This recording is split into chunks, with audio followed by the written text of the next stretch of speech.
To July current affairs module అండి.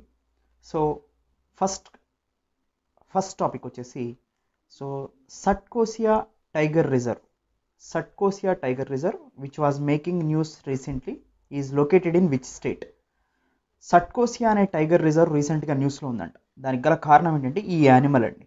ఈ animal పేరు వచ్చేసి ఏషియన్ పామ్ సివెట్ అంటారు. ఇది సౌత్ ఈస్టర్న్ ఏషియాలోను సదర్న్ సౌత్ ఈస్ట్ ఏషియాలోనూ కనిపిస్తూ ఉంటుంది. ఎక్స్క్లూజివ్గా ఇండియాలో కూడా కనిపిస్తుంది. ఇండియాలో మేజర్గా ఒడిస్సాకి సంబంధించినటువంటి సత్కోసియా వైల్డ్ లైఫ్ శాంక్చురీ లేదా సత్కోసియా టైగర్ రిజర్వ్లో ఇది కనిపిస్తూ ఉంటుంది. సో ఇది రీసెంట్గా కనిపించింది, అందుకనే రీసెంట్గా న్యూస్లో ఉంది. సో అందుకనే సత్కోసియా టైగర్ రిజర్వ్ అనేది ఎక్కడుందంటే ఒడిస్సాలో ఉంది. ఓకేనండి. సో ఇది దాదాపుగా 129 సంవత్సరాల తర్వాత ఏషియన్ పామ్ సివెట్ అనేది మన ఇండియాలో కనిపించడం జరిగింది. అందుకనే ప్రాముఖ్యత సంతరించుకుంది. ఎనీవే, దీంట్లో భాగంగా సత్కోసియా టైగర్ రిజర్వ్ ఎక్కడుంది? ఒడిస్సాలో ఉంది. ఇంకొన్ని టైగర్ రిజర్వ్స్ చూడండి, ఇంపార్టెంట్ టైగర్ రిజర్వ్స్ ఏ స్టేట్స్లో ఉన్నాయో మనకి exam point of view important ఉంటాయి. Corbett tiger reserve Uttarakhand, Kaziranga national park 100 రైనోస్కి ఇది చాలా ఇంపార్టెంట్ ప్లేస్, ఒక కొమ్ము ఖడ్గమృగాలకి, Assam. Panna tiger reserve Madhya Pradesh. So ఇది దేనివల్ల ఎఫెక్ట్ అవుతుందంటే మనకి మేజర్గా Ken Betwa water linkage project. Ken Betwa అనేది 2 గంగా నది యొక్క ఉపనదులు. ఈ 2 నదుల యొక్క అనుసంధాన ప్రాజెక్టు వల్ల పన్నా టైగర్ రిజర్వ్ బుందేల్ఖండ్ రీజన్కి ఇంపార్టెంట్ వాటర్ రిసోర్స్ అయినటువంటి దాని దగ్గరలో ఉన్నటువంటి పన్నా టైగర్ రిజర్వ్, మధ్యప్రదేశ్లోని ఈ పన్నా టైగర్ రిజర్వ్ ఎఫెక్ట్ అవుతుంది.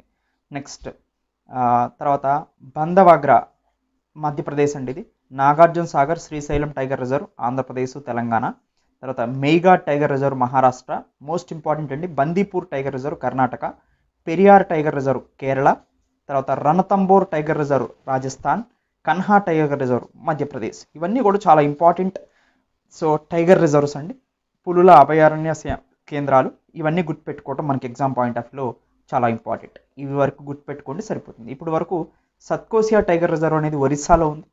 దానికి గల కారణం ఆ టైగర్ రిజర్వ్, ఆ వన్యప్రాణి సంరక్షణ కేంద్రంలో ఈ ఏషియన్ పామ్ సివెట్ అనేది 129 సంవత్సరాల తర్వాత ఈ జంతువు కనిపించడం జరిగింది, అందుకని న్యూస్లో ఉంది. నెక్స్ట్ అది మనకి ఇంపార్టెంట్ ఎన్వైరన్మెంట్కి సంబంధించినటువంటి టాపిక్ అండి. Ballia variety of wheat which is a geographically indicated tagged product belongs to which state. Ballia అనేది ఒక గోధుమలకు సంబంధించినటువంటి ఒక వెరైటీ అండి. అంటే జీన్స్ మాడిఫై చేస్తూ ఉంటే ఒక్కొక్క వెరైటీ వస్తూ ఉంటుందన్నమాట. అయితే ఇది ఏ రాష్ట్రానికి సంబంధించినటువంటి గోధుమలు అని అడుగుతున్నారు. బలియా అనేది ఒక ఇంపార్టెంట్ వెరైటీ ఆఫ్ వీట్ అండి. సో దీని యొక్క ప్రాముఖ్యత ఏంటంటే హై ప్రోటీన్ కంటెంట్ ఉంటుంది, ప్రోటీన్ ఎక్కువగా ఉంటుంది ఈ గోధుమల్లో. సో మేజర్గా స్వీట్గా కూడా ఉంటుంది, పెక్యులర్ స్వీట్గా కూడా ఉంటుంది. సో దీనికి జాగ్రఫికల్ ఇండికేషన్, భౌగోళిక సూచికని 2011లో ఇవ్వటం జరిగిందనమాట.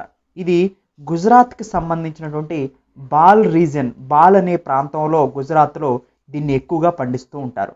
ఇది ఎందుకు రీసెంట్గా న్యూస్లో ఉందంటే ఈ బాలియా వెరైటీ ఆఫ్ వీట్ని కెన్యాకి, శ్రీలంకకి ఎక్స్పోర్ట్ చేయడం జరుగుతుంది గుజరాత్ నుంచి, అందుకనే ఇది రీసెంట్గా న్యూస్లో ఉందన్నమాట. మీకు అందరికీ తెలుసు, జాగ్రఫికల్ ఇండికేషన్ కనుక దేనికైనా వచ్చింది అంటే అది దాని యొక్క భౌగోళిక ప్రాంతంలో దాని యొక్క క్వాలిటీని, దాని యొక్క ప్రాముఖ్యతని తెలియజేస్తుంది. కాబట్టి జాగ్రఫికల్ ఇండికేషన్ ఉన్న ప్రొడక్ట్స్కి డిమాండ్ ఉంటుంది, ఎక్స్పోర్ట్ పరంగా కానీ ఇండియాలో కానీ. సో ఎనీవేండి, గుజరాత్లోని బాల్ ప్రాంతంలో ఈ బాలియా వీట్ అనేది ఎక్కువగా సాగు చేయడం జరుగుతుంది. నెక్స్ట్ అది ఇది మనకి అగ్రికల్చర్కి సంబంధించిన టాపిక్ అండి. ఎకానమీలో కూడా మనకి చాలా ఇంపార్టెంట్ అన్ని ఎగ్జామ్స్కి కూడా. Next AICTE in association with which organization has launched MTech program in defence technology in India. ఇంతవరకు డిఫెన్స్ టెక్నాలజీస్లో ఎంటెక్ ప్రోగ్రామ్ అనేది లేదండి. సో కన్సర్న్ సబ్జెక్ట్స్ నుంచి డిఆర్డిఓ రిక్రూట్మెంట్ చేసుకుంటూ ఉంటుంది. కానీ డిఆర్డిఓ ఏఐసిటిఈ కలిసి ప్రత్యేకంగా ఎంటెక్ ప్రోగ్రామ్ని డిఫెన్స్ టెక్నాలజీస్ లాంచ్ చేసింది. ఎందుకంటే మనం డిఫెన్స్ ఎక్విప్మెంట్ని ఎక్కువగా అదర్ కంట్రీస్ నుంచి పర్చేజ్ చేస్తూ ఉంటామండి. దానివల్ల డిఫెన్స్ బిల్ ఎక్కువ అవుతుంది, డిఫెన్స్ ఇంపోర్ట్ బిల్ ఎక్కువ అవుతుంది, అంటే ఆయుధాల కొనుగోలు బిల్ ఎక్కువ అవుతుంది. అలా కాకుండా ఎంటెక్ ప్రోగ్రామ్ని ప్రీమియర్గా లాంచ్ చేయటం వల్ల ఎక్కువ మంది ట్రైనింగ్ తీసుకోవటం వల్ల, స్కిల్స్ పొందటం వల్ల ఇక్కడే మనకి ఎక్కువగా డిఫెన్స్ డిఆర్డిఓ ల్యాబొరేటరీలో రీసెర్చ్ జరగటం వల్ల ఎక్కువగా వెపన్స్ని మ్యానుఫ్యాక్చరింగ్ చేయడానికి అవకాశం ఉంటుంది. అందుకని ఈ డిఫెన్స్ టెక్నాలజీలో సో ఎంటెక్ ప్రోగ్రామ్ని తీసుకురావడం జరిగిందనమాట. సో డిఆర్డిఓ ఏఐసిటితో కలిసి ఈ ఎంటెక్ ప్రోగ్రామ్ని తీసుకొచ్చింది డిఫెన్స్ టెక్నాలజీలో. ఇది ఎస్ఎన్టీ పాలసీస్కి సంబంధించినటువంటి ఇంపార్టెంట్ టాపిక్ అండి. Next Buxwaha protected forest region. Buxwaha అనేది ఒక ప్రొటెక్టెడ్ ఫారెస్ట్ రీజన్ అండి. సో అంటే రక్షణ కలిగినటువంటి అటవీ ప్రాంతం. Which was making news recently for proposed a diamond mine. Okay, ఇక్కడ డైమండ్ మైన్ ఉండంట. ఇది ఏ స్టేట్లో అని అడుగుతున్నారు. చూడండి, ద బండర్ మైనింగ్ ప్రాజెక్ట్ దీని పేరు. ఇది ఒక ప్రపోజ్డ్ డైమండ్ మైనింగ్ ప్రాజెక్ట్ అండి. బండర్ మైనింగ్ ప్రాజెక్ట్ అనేది బక్సువా ఫారెస్ట్లో ఉంది. ఇది ఎక్కడ ఉందంటే మధ్యప్రదేశ్లో ఉందండి. సో దీని యొక్క ముఖ్య ఉద్దేశం ఏంటి అని చూస్తే environmentalists fear that the project may have a greater ecological impact. అంటే చూడండి, ఇది మధ్యప్రదేశ్లోని బక్సువా లేదా బండర్ మైనింగ్ ప్రాజెక్ట్. సో ఇది మనకి బక్సువా ఫారెస్ట్కి దగ్గరలో ఉన్నటువంటి బండర్ మైనింగ్ ప్రాజెక్ట్. దీంట్లో డైమండ్స్ ఎక్కువగా ఉన్నాయండి. ఈ డైమండ్స్ని వెలికి తీయడానికి మైనింగ్ చేపడుతున్నారు. దీనివల్ల ఏంటంటే ఆ చుట్టుపక్కల ఉన్నటువంటి మేజర్గా బక్సువా అనేది ఒక ప్రొటెక్టెడ్ ఫారెస్ట్ రీజన్, అటవీ ప్రాంతం ఎక్కువగా ఉన్న ప్రాంతం. అక్కడ డైమండ్ మైన్స్ కోసం తవ్వుతూ ఉంటే ఎన్విరాన్మెంటలిస్ట్ పర్యావరణవేత్తలు అక్కడ ఎక్కువగా ఎకలాజికల్ ఇంపాక్ట్, అక్కడ బయోడైవర్సిటీ నాశనం అవుతుంది. అంటే వృక్షాలు, జంతువులు వీటి మధ్యలో సమన్వయం కోల్పోయి పర్యావరణానికి నష్టం కలుగుతుంది. సో ఎకలాజికల్ ఇంపాక్ట్ జరుగుతుంది అనేది ఎన్వైరన్మెంటలిస్ట్ల కన్సర్న్ అనమాట. అందుకనే రీసెంట్గా న్యూస్లో ఉంది ఇది. సో ఇది ఎన్వైరన్మెంట్కి సంబంధించినటువంటి ఇంపార్టెంట్ క్వశ్చన్ అండి. బక్సువా ప్రొటెక్టెడ్ ఫారెస్ట్ రీజన్ లేదా దీంట్లో బక్సువా ప్రొటెక్టెడ్ ఫారెస్ట్ రీజన్లో ఉన్నటువంటి బండర్ మైనింగ్ ప్రాజెక్ట్ అనేది మధ్యప్రదేశ్లో ఉంది. Okay, next in which year was the Indus water treaty sign between India and Pakistan. భారతదేశం మరియు పాకిస్తాన్ మధ్య సింధు నదీ జలాల ఒప్పందం ఏ సంవత్సరంలో కుదిరింది అంటున్నారండి. 1960లో కుదిరింది. ఇండస్ వాటర్ ట్రీటీ అంటారండి దీన్ని. సింధు నదీ జలాల ఒప్పందం 1960లో. ఎందుకంటే అండి సింధు నది అనేది మనకి ఇలా ప్రవహిస్తుంది, దీన్ని సింధు నది అంటారు. సో సింధు నది మానస సరోవరంలో పుట్టి ఇక్కడికి వచ్చేసి అరేబియన్ ఓషన్లో కలుస్తుంది. అయితే సింధు నది దాదాపుగా ఎక్కువగా ఎక్కడ ప్రవహిస్తుంది అంటే పాకిస్తాన్లోనే ఎక్కువగా ప్రవహిస్తుంది. ఓన్లీ సింధు నది యొక్క ఉపనదులు కానీ సింధు నది కానీ ఈ జమ్మూ కాశ్మీరు, పంజాబ్, హర్యానా ఈ ప్రాంతాల వరకే ప్రవహిస్తాయి. కానీ మొత్తం ఉపనదులు అన్నీ కలిసి సింధు నది ఒకటి అయితే ఉపనదులు కాకుండా ఓన్లీ జమ్మూ కాశ్మీర్లో ఫాలో అయ్యి పాకిస్తాన్లోకి వెళ్ళిపోతుంది. సో కానీ పాకిస్తాన్ చాలా రోజుల వరకు ఏం క్లెయిమ్ చేస్తుందంటే వీటి మీద ఇండియా ప్రాజెక్టులు కలిసి కట్టి నీటిని పాకిస్తాన్ వైపుకు రాకోకుండా చేస్తుంది అనేది వీళ్ళ క్లెయిమ్ అనమాట. దానివల్ల ఈ రెండు దేశాల మధ్యలో ఈ ఇండస్ వాటర్ ట్రీటీని ఉపయోగించుకోవటం కోసం, ఇండస్ వాటర్ని సింధు నదీ జలాలని ఉపయోగించుకోవటం కోసం వరల్డ్ బ్యాంక్, ప్రపంచ బ్యాంకు మధ్యవర్తిత్వంతో సో దీన్ని ఒప్పందాన్ని కుదుర్చుకున్నారు. దీన్ని ఇండస్ వాటర్ ట్రీటీ అంటారు. ఇది మోస్ట్ సక్సెస్ఫుల్ ట్రీటీ అనమాట. అంటే కార్గిల్ వార్ టైంలో కూడా మనం ఈ వాటర్ వెళ్ళేదాన్ని డిస్టర్బ్ చేయలేదు, పాకిస్తాన్ యొక్క రైతులు ఇబ్బంది పడతారని. సో ఎనీవే దీని ప్రకారం మనకి ఇండస్ వాటర్ అనేది అంటే సింధు నదీ జలాల యొక్క ఉపనదులు మనకు తెలుసు, రావి, బియాస్, సట్లెజ్, తర్వాత చినాబ్, జీలం. ఇవి మేజర్గా 5 ఉపనదులు ఇండస్ రివర్కి. అయితే ఇక్కడ మనకి సిజేఐ అంటే చినాబ్, జీలం, ఇండస్, రావి, బియాస్, సట్లెజ్. ఈ ఇండస్ వాటర్ ట్రీటీ ప్రకారం ఆర్బిఎస్ అనే నదుల్ని, రావి, బియాస్, సట్లెజ్ అనే నదుల్ని ఇవి రైట్ అనమాట, right hand side reverse. Left hand side reverse అంటే పాకిస్తాన్ వైపు ఉన్నాయి చినాబ్, జీలం, ఇండస్. ఈ 3 రివర్లలో ఎక్స్క్లూజివ్గా వాటర్ను ఉపయోగించుకోవడానికి పాకిస్తాన్కి పర్మిషన్ ఇచ్చారు. రావి, బియాస్, సట్లెజ్ నదుల్ని పూర్తిగా ఉపయోగించుకోవడానికి ఇండియాకి ఆమోదం ఇచ్చారు. అలానే చినాబ్, జీలం, ఇండస్ నదుల్లో దానిపైన కూడా ఎక్కువగా డ్యామ్స్ని కన్స్ట్రక్షన్ చేసుకోవటానికి ఇండియాకు కూడా పర్మిషన్ ఉంది. ఇవి run of water river projects అయి ఉండాలి. అంటే వాటర్ని స్టోరేజ్ చేయకోకుండా హైడ్రో ఎలక్ట్రిసిటీ పవర్ జనరేషన్ కోసం మాత్రం డ్యామ్స్ని కన్స్ట్రక్షన్ చేసుకోవచ్చు అనమాట. సో అది మొత్తం సింధు నదీ జలాల ఒప్పందం. ఇది 1960లో జరిగింది. సో మనకి ఇది ఇంటర్నేషనల్ రిలేషన్స్కి సంబంధించినటువంటి important topic. Next, which country has recently become 15th nation to be part of world largest weapons project joint strike fighter program. ప్రపంచంలో అతిపెద్ద ఆయుధాల ప్రాజెక్ట్ అయిన జాయింట్ స్ట్రైక్ ఫైటర్ అనే ఒక ప్రాజెక్టులో భాగమయ్యి ఏ దేశం ఇటీవల 15వ దేశంగా మారింది అంటున్నారు. సో ఇక్కడ మనకి మొత్తం ఇన్ఫర్మేషన్ వాళ్ళే ఇస్తున్నారు చూడండి. జాయింట్ స్ట్రైక్ ఫైటర్ ప్రోగ్రామ్ అనేది ఒకటి ఉంది.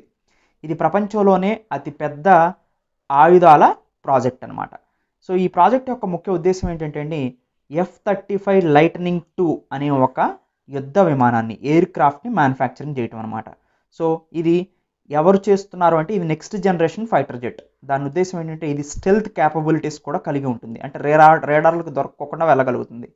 యుఎస్కి సంబంధించినటువంటి లాక్ హీడ్ మార్టిన్ అనే సంస్థ దీన్ని తయారు చేస్తుంది.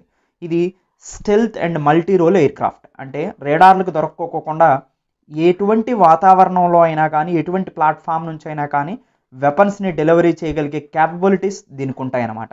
సో రీసెంట్గా స్విట్జర్లాండ్ 15వ దేశంగా ఈ ప్రాజెక్ట్లో జాయిన్ అయింది. సో అందుకనే జాయింట్ స్ట్రైక్ ఫైటర్ ప్రోగ్రాంలో 15వ దేశంగా స్విట్జర్లాండ్ జాయిన్ అయింది. దీని యొక్క ముఖ్య ఉద్దేశం F-35 Lightning 2 highly reliable aircraft మ్యానుఫ్యాక్చరింగే ఈ ప్రాజెక్ట్లో ముఖ్యమైన విషయం. సో స్విట్జర్లాండ్ 15th కంట్రీగా జాయిన్ అయింది. సో ఇది మనకి science and technology and defence టెక్నాలజీలో చాలా important question. Next, which is the largest milk producing country in the world? ప్రపంచంలో అతిపెద్ద పాలు ఉత్పత్తిని చేసే దేశం ఏదంటే, సో డెఫినెట్లీ భారతదేశం అండి. భారతదేశం దాదాపుగా 2021లో 208 మిలియన్ టన్నుల పాలు దిగుబడిని సాధించిందనమాట.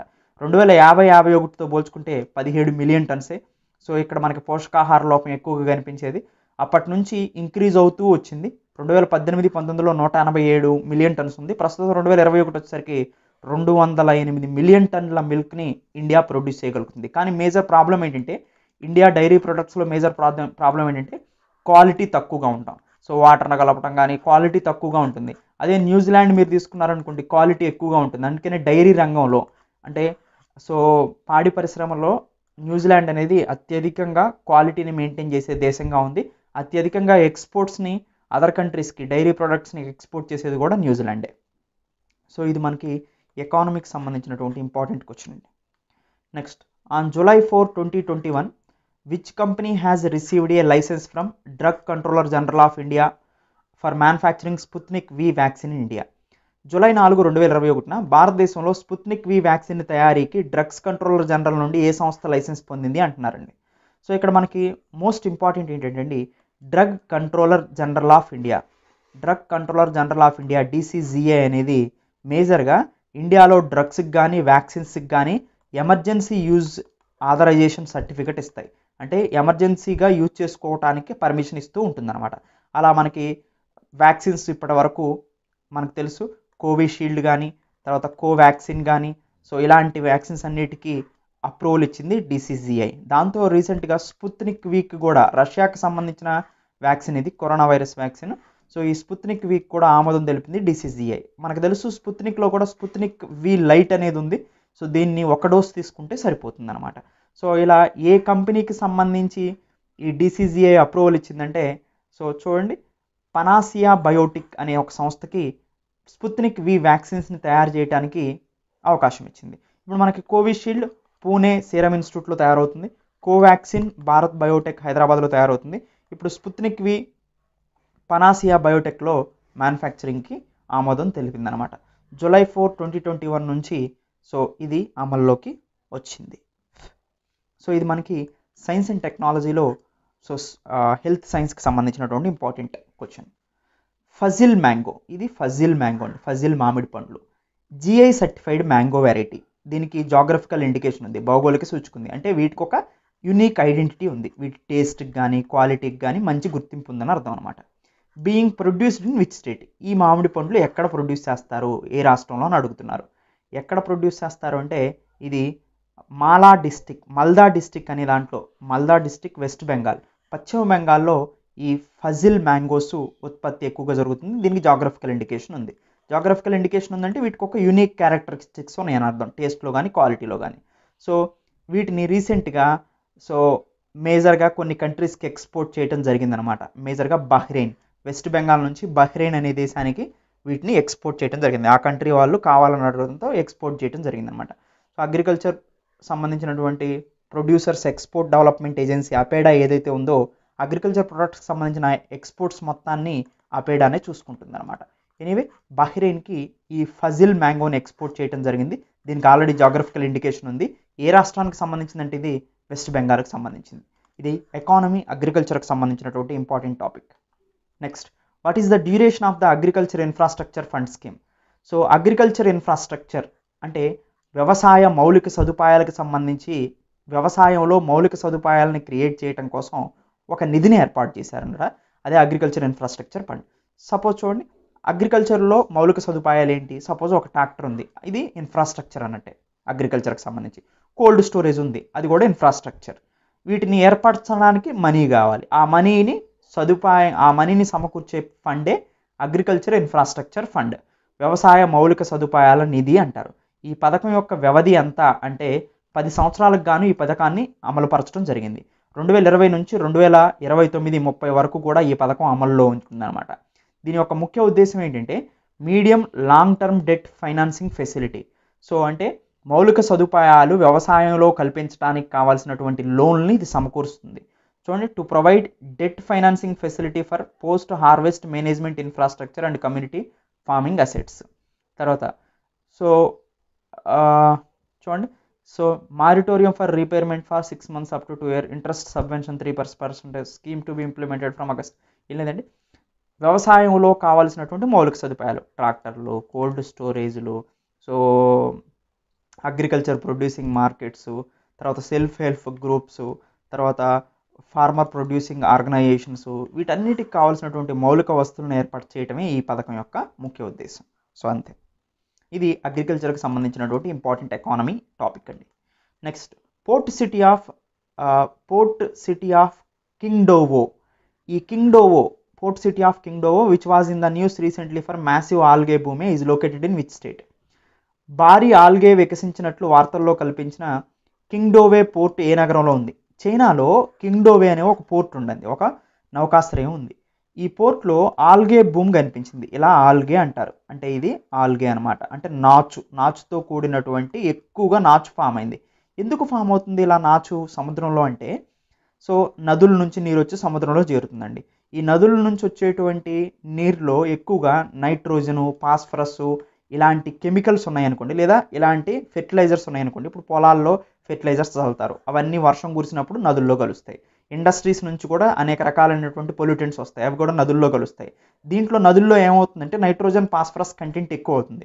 దానివల్ల అది సముద్రంలోకి వచ్చిన తర్వాత ఈ నైట్రోజన్ ఫాస్ఫరస్ వల్ల ఈ నాచు ఏదైతే ఉందో బాగా ఎదుగుతుంది. ఇది నాచు బాగా ఎదగటం వల్ల అదర్ ప్లాంట్స్ని, వేరే మొక్కలను పెరగనేదు సముద్రంలో, లేదా వేరే జంతువులకు ఆటంకాలను కలిగిస్తుంది. ఇలా ఆల్గే భూము కొన్ని వందలు, వేల, లక్షల కిలోమీటర్ల వరకు వ్యాప్తి చెందుతూ ఉంటుందన్నమాట. దానివల్ల ఎన్వైరన్మెంట్ పాడైపోతుంది, బయోడైవర్సిటీ పాడైపోతుంది, అదర్ ప్లాంట్స్, అదర్ యానిమల్స్ బ్రతకలేవు, ఆక్సిజన్ కూడా అందలేని పరిస్థితికి ఉంటుంది అదర్ యానిమల్స్కి, సో ఓషన్లో ఉన్న యానిమల్స్కి. ఇది మేజర్ ప్రాబ్లం అనమాట. అలాంటి ప్రాబ్లమ్స్ క్రియేట్ చేస్తుంది కాబట్టి ఆల్గే బూమ్ అనేది ఇదంతా పర్ఫెక్ట్ కాదు. సో సింపుల్గా excess nutrient, particularly phosphorus, nitrogen ఎక్కువ అవడం వల్ల ఈ ఆల్గే బూమ్ అనేది ఎక్కువగా అవుతుంది. So as more algae and plants grow other dies, so అదర్ని చంపేస్తూ ఉంటాయన్నమాట. సో ఇది న్యూట్రియంట్ రిచ్ ఆల్గే బూమ్గా చెప్పడం జరుగుతుంది. సో రీసెంట్గా ఇది కింగ్డావో పోర్ట్లో మనకు కనిపించిందండి. ఇది చైనాలో ఉన్నటువంటి పోర్ట్. సో ఇది చైనా. ఇది ఎన్వైరన్మెంట్కి సంబంధించినటువంటి important current affairs topic. Next, national state law which was scene in the news recently is associated with which country?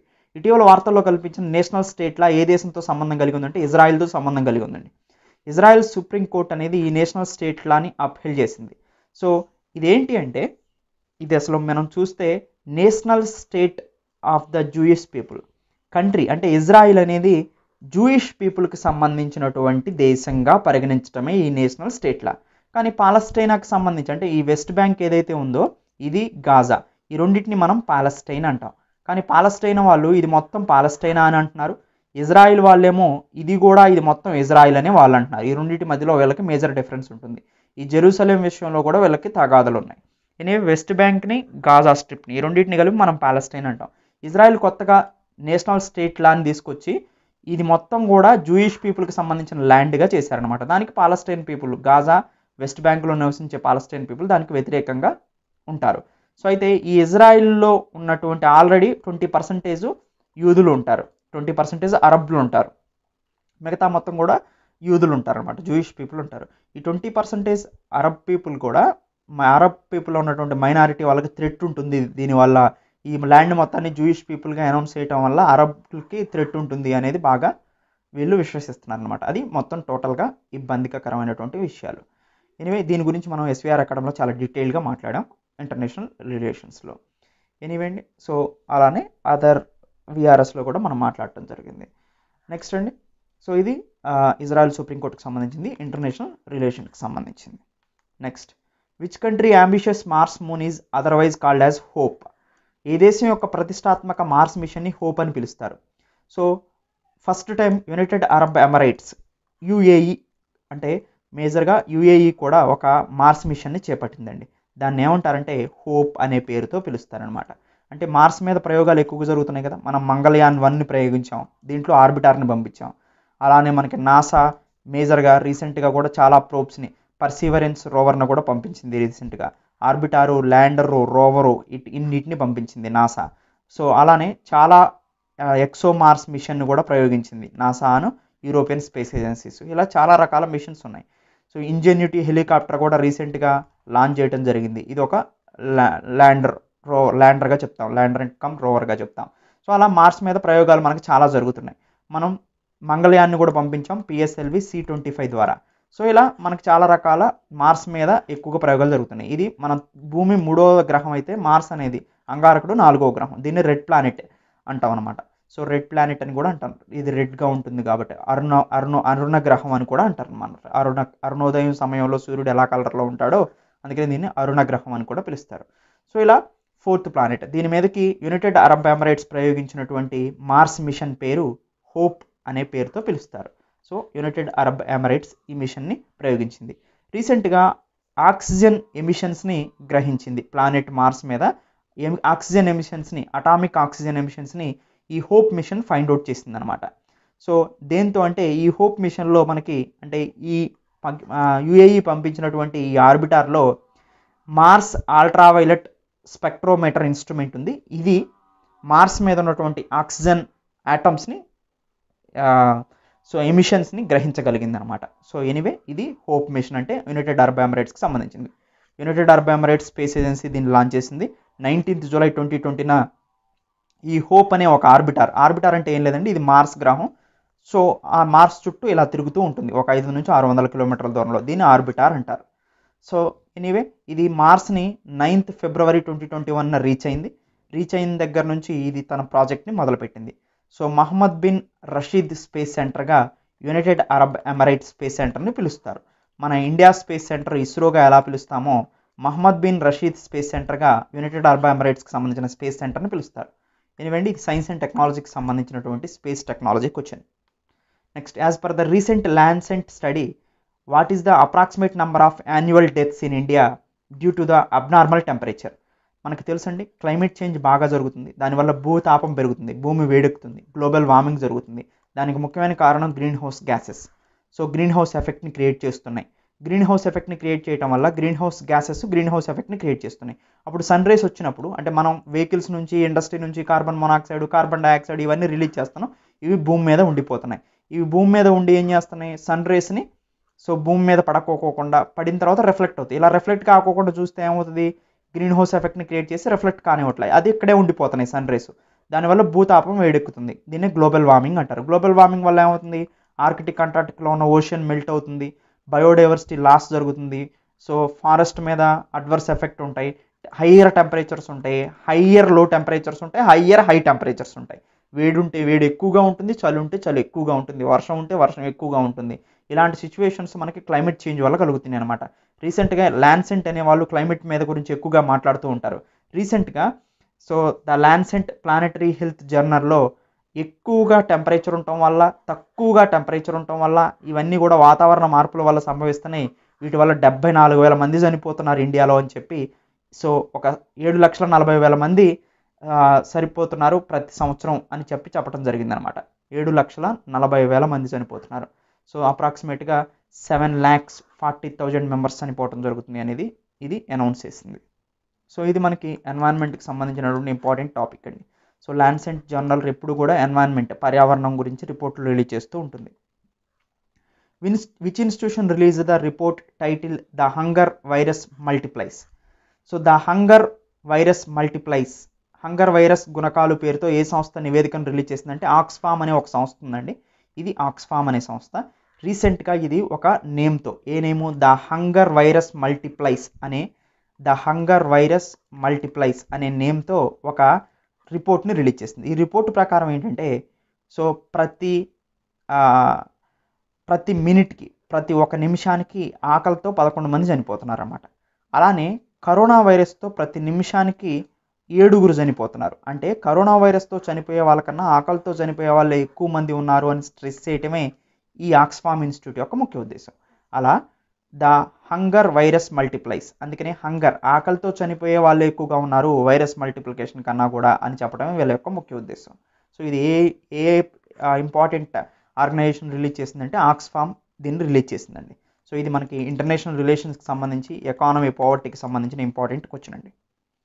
Next, what is the maximum fine to be imposed by the department of telecommunication for fraud messages with fake headers?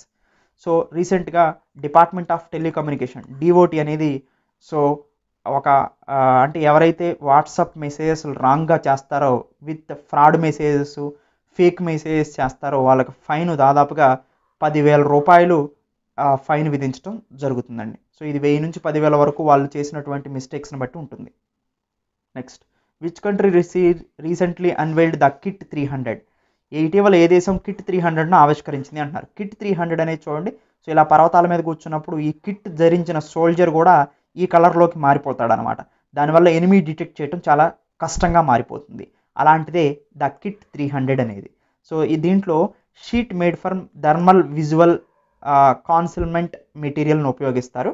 So దీనివల్ల సైనికుడు అదే కలర్లోకి మారిపోవడం జరుగుతూ ఉంటుందన్నమాట. So anyway, ఇది ప్రయోగించింది ఎవరంటే Israel, the kit 300 అనేది. సైన్స్ అండ్ టెక్నాలజీకి సంబంధించిన డిఫెన్స్ టెక్నాలజీలో చాలా ఇంపార్టెంట్.